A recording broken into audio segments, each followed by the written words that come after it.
ಕ್ಷೇತ್ರದಲ್ಲಿ ಒಂದು ಸಂಚಲನ ಉಂಟು ಮಾಡಿದೆ.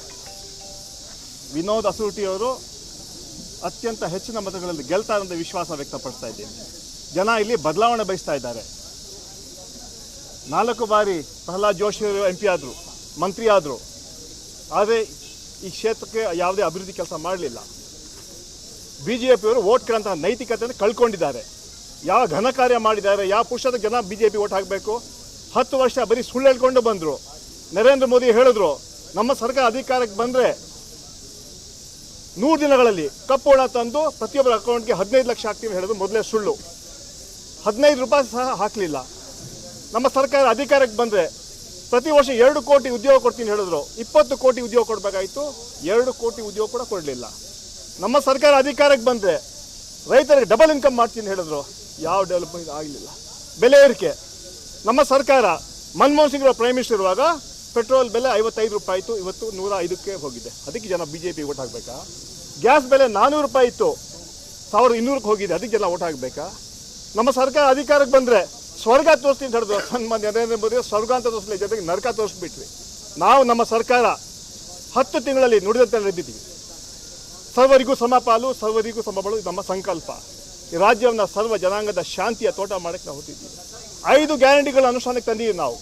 ಇವತ್ತು ವಿನೋದರ ಗೆಲುವೆ ನಮ್ಮ ಈ ಗ್ಯಾರಂಟಿಗಳು ಶ್ರೀರಕ್ಷೆ ಆಗಲಿದೆ. ಜನ ಬಹಳ ಸಂತೋಷದಿದ್ದಾರೆ. ಶಾಂತಿ, ನೆಮ್ಮದಿ, ಸಹಬಾಳ್ವೆಯಿಂದ ರಾಜ್ಯದಲ್ಲಿ ಬಾಳ್ತಾ ಇದ್ದಾರೆ. 5 ಗ್ಯಾರಂಟಿಗಳು ಕೊಟ್ವಿ ನಾವು. ಅನ್ನಭಾಗ್ಯ ಇರ್ಬೋದು, ಗೃಹಲಕ್ಷ್ಮಿ, ಗೃಹ ಜ್ಯೋತಿ, ಯುವನಿಧಿ, ಈ ಎಲ್ಲ ಕಾರ್ಯಕ್ರಮ ಇವು ಅನುಷ್ಠಾನಕ್ಕೆ ತಂದಿದ್ದೀವಿ.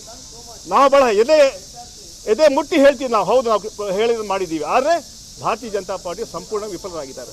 ಎರಡನೇದಾಗಿ ಯಾಕೆ ವೋಟ್ ಹಾಕಬೇಕು ಕೇಂದ್ರ ಸರ್ಕಾರಕ್ಕೆ, BJPಗೆ? ಇವತ್ತು ವಿಶೇಷವಾಗಿ ಕರ್ನಾಟಕದಲ್ಲಿ 25 ಜನ BJP MPಗಳಿದ್ರು, 5 ಕೇಂದ್ರ ಮಂತ್ರಿಗಳಿದ್ರು. ಏನು ಮಾಡಿದ್ರು? ಇವತ್ತು ನಮಗೆ ಬರೋಂತಹ ಏನು ಹಣ ತರಿಸಂತಹ ಯೋಗ್ಯತೆ ಈ ಮಂತ್ರಿಗಳಿಗೆ, MPಗಳಿಗಿಲ್ಲ. ಬರ ಪರಿಹಾರದ ಬಗ್ಗೆ ನಾಚಿಕೆ ಆಗಬೇಕು ನಿರ್ಮಲಾ ಸೀತಾರಾಮನ್ಗೆ, ನರೇಂದ್ರ ಮೋದಿ ಅವರು, ಅಮಿತ್ ಶಾ ಅವ್ರಿಗೆ. 6 ತಿಂಗಳಾಯಿತು ನಾವು ಪತ್ರ ಬರೆದ್ಬಿಟ್ಟು ಮುಖ್ಯಮಂತ್ರಿಗಳು, ಪ್ರೈಮ್ ಮಿನಿಸ್ಟರ್ ಭೇಟಿ ಮಾಡಿದ್ರು, ಮಂತ್ರಿಗಳ ಭೇಟಿ ಮಾಡಿ ಸುಮಾರು 18,000 ಕೋಟಿ ಬಿಡುಗಡೆ ಮಾಡಿ ಅಂತ ಹೇಳಿದ್ರೆ ನೀವು ಲೇಟಾಗಿ ಕೊಟ್ರಿ ಅಂತ ಹೇಳಂತಹ ಮಲ್ತಾಯಿ ಧೋರಣೆ ಕೆಲಸ ಕೇಂದ್ರ ಸರ್ಕಾರ ಮಾಡ್ತಾರೆ. ಜನ ತಕ್ಕ ಉತ್ತರ ಕೊಡ್ತಾರೆ.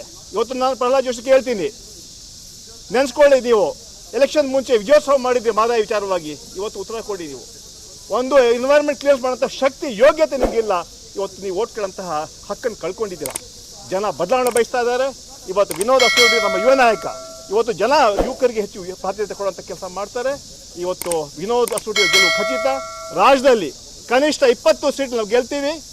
ಯಾಕಂದ್ರೆ ಜನ ನಮ್ಮ ಮೇಲೆ ವಿಶ್ವಾಸ ಇಟ್ಕೊಂಡಿದ್ದಾರೆ. ನುಡಿದಂತೆ ನಡೆದೀವಿ. ಅದೇ ರೀತಿ ಕೇಂದ್ರ ಸರ್ಕಾರ ಸಂಪೂರ್ಣವಾಗಿ ವಿಫಲವಾಗಿದೆ.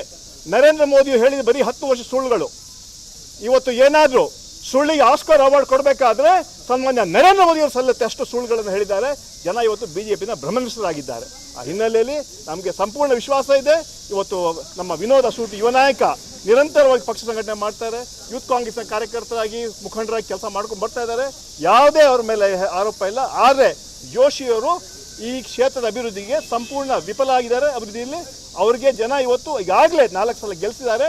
ಇವತ್ತು ಬದಲಾವಣೆ ಬಯಸ್ತಾ ಇದ್ದಾರೆ.